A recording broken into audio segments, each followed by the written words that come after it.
Hello everyone, welcome back to my YouTube channel. എൻ്റെ പേര് നിസ്മ. ഇന്ന് ഞാൻ ഈ വീഡിയോ ചെയ്യുന്നത് എനിക്ക് വന്ന ഒരു കമൻറ്റിനെ ബേസ് ചെയ്തിട്ടാണ്. ആദ്യം തന്നെ ആ കമൻറ്റ് ഇട്ട വ്യക്തിക്ക് ഒരു സ്പെഷ്യൽ താങ്ക്സ്. ഇതുപോലുള്ള കമൻസ് ആണ് എനിക്ക് വീഡിയോ ചെയ്യാനുള്ള പ്രചോദനമാകുന്നത്. അതുകൊണ്ട് തന്നെ ഇനിയും ഇതുപോലുള്ള കമൻസ് ഞാൻ പ്രതീക്ഷിക്കുന്നു. ഫീലിങ്സിനെ കുറിച്ചും ഇമോഷൻസിനെ കുറിച്ചും പറഞ്ഞു തരാമോ എന്നായിരുന്നു ആ കമൻറ്റ്. ഇത് കണ്ടപ്പോൾ ആദ്യം അതിനുള്ള റിപ്ലൈ ടൈപ്പ് ചെയ്ത് തുടങ്ങിയെങ്കിലും അത് കഴിഞ്ഞപ്പോഴാണ് എനിക്ക് തോന്നിയത്, റിപ്ലൈ കൊടുത്ത അദ്ദേഹത്തിന് മാത്രമല്ല അത് മനസ്സിലാവുള്ളൂ. ഇതറിയാൻ ആഗ്രഹിക്കുന്ന ഒരുപാട് പേരുണ്ടാവില്ലേ? അദ്ദേഹം ഉൾപ്പെടെ അതിനെപ്പറ്റി അറിയാൻ ആഗ്രഹിക്കുന്നവർക്കായിട്ട് അതൊരു വീഡിയോ ആയിട്ട് ചെയ്യാമെന്ന് തോന്നി. അങ്ങനെയാണ് ഞാൻ ഈ വീഡിയോ ചെയ്യുന്നത്. സോ നമുക്ക് വീഡിയോയിലോട്ട് പോകാം. ഇമോഷൻസും ഫീലിങ്സും സെയിം ആണോ?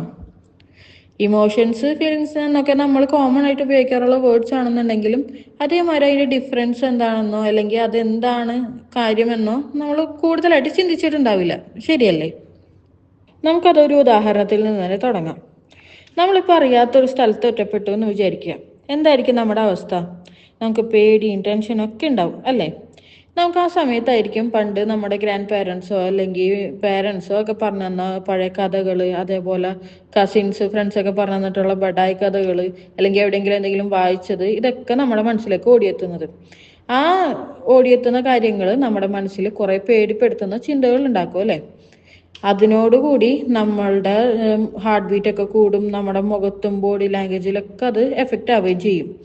നമ്മൾ എന്താ പറയുക, ആകെ ഒരു പേടിച്ച് വല്ലാണ്ടിരിക്കുമ്പോൾ നമ്മളുടെ അവസ്ഥ എന്തായിരിക്കും? ചിലപ്പോൾ കൈകാലൊക്കെ വിറയ്ക്കാൻ തുടങ്ങും, കൈയുടെ ഉള്ളൊക്കെ വേർക്കാൻ തുടങ്ങും. അങ്ങനെ പല റിയാക്ഷൻസും നമ്മുടെ ഉള്ളിൽ ഉണ്ടാവും, അല്ലേ? ഇതിനെയാണ് ഇമോഷൻ എന്ന് പറയുന്നത്. പേടി എന്നുള്ളത് ഒരു ഇമോഷനാണ്.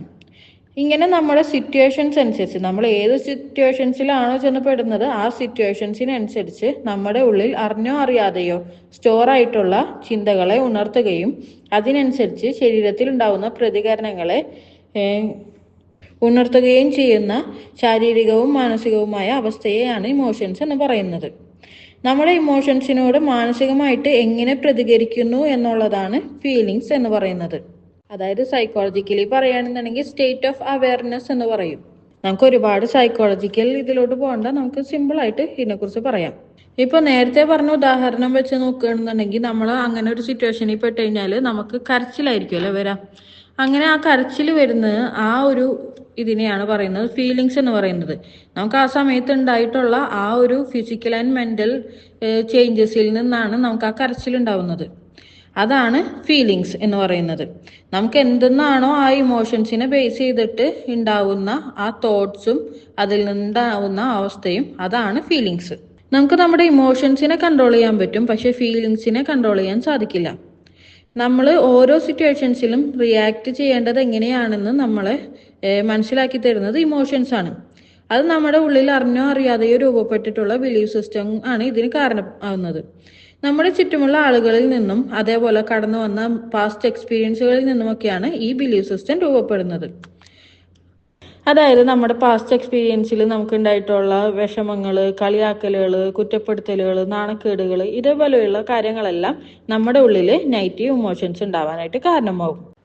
നമ്മുടെ ഉള്ളിലുള്ള ബേസിക് ഇമോഷൻസ് ആണ് നാണക്കേട്, പേടി, സങ്കടം, ദേഷ്യം, നിരാശ, അതേപോലെ സന്തോഷം, സർപ്രൈസ്, ഇതെല്ലാം. നമ്മളുടെ പാസ്റ്റിൽ ഒരുപാട് സഫർ ചെയ്തിട്ടുണ്ടെങ്കിൽ നമ്മുടെ ഉള്ളിൽ നെഗറ്റീവ് ഇമോഷൻസ്, അതായത് ഈ പേടി, സങ്കടം, ദേഷ്യം, നാണക്കേട്, നിരാശ, ഇതേപോലുള്ള നെഗറ്റീവ് ഇമോഷൻസ് ആയിരിക്കും കൂടുതൽ ഉണ്ടാവുക. അത് നമുക്ക് ഹോപ്പ്ലെസ് ആയിട്ടുള്ള ഫീലിങ്സ്, അല്ലെങ്കിൽ ഇറിറ്റേറ്റഡ്, ആൻഷ്യസ്, ഒറ്റപ്പെടൽ, അങ്ങനത്തെ ഫീലിങ്സ് ഒക്കെ ആയിരിക്കുള്ളൂ നമുക്ക് ഉണ്ടാക്കുന്നത്. ഇപ്പം നമുക്ക് ചില സിറ്റുവേഷൻസ് ഹാൻഡിൽ ചെയ്യാൻ നമ്മൾ ഭയങ്കര ആൻഷ്യസ് ആയിരിക്കും, അല്ലെങ്കിൽ നമുക്ക് ചില സ്ഥലങ്ങളിൽ ചെല്ലുമ്പോൾ ഒറ്റപ്പെടൽ ഫീൽ ചെയ്യാം. അതേപോലെ തന്നെ എന്താ പറയുക, നമുക്ക് ഓരോ നമ്മൾ കടന്നു പോകുന്ന ആ ഒരു സിറ്റുവേഷൻസ് വെച്ചിട്ട് നമുക്ക് പ്രതീക്ഷയില്ലാണ്ടാവാം, അതായത് ഹോപ്പ്ലെസ് സിറ്റുവേഷൻസ് ഒക്കെ ഉണ്ടാവാം. ഇതെല്ലാം നമുക്ക് കാരണമാകുന്നത് നമ്മുടെ ഉള്ളിലുള്ള നെഗറ്റീവ് ബിലീഫ് സിസ്റ്റം ക്രിയേറ്റ് ചെയ്തിട്ടുള്ള ആ നെഗറ്റീവ് ഇമോഷൻസ് ആണ്.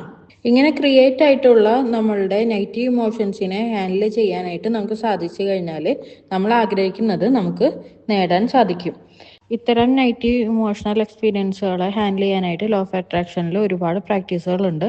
അത് നമുക്ക് വരുന്ന വീഡിയോകളിൽ കാണാം.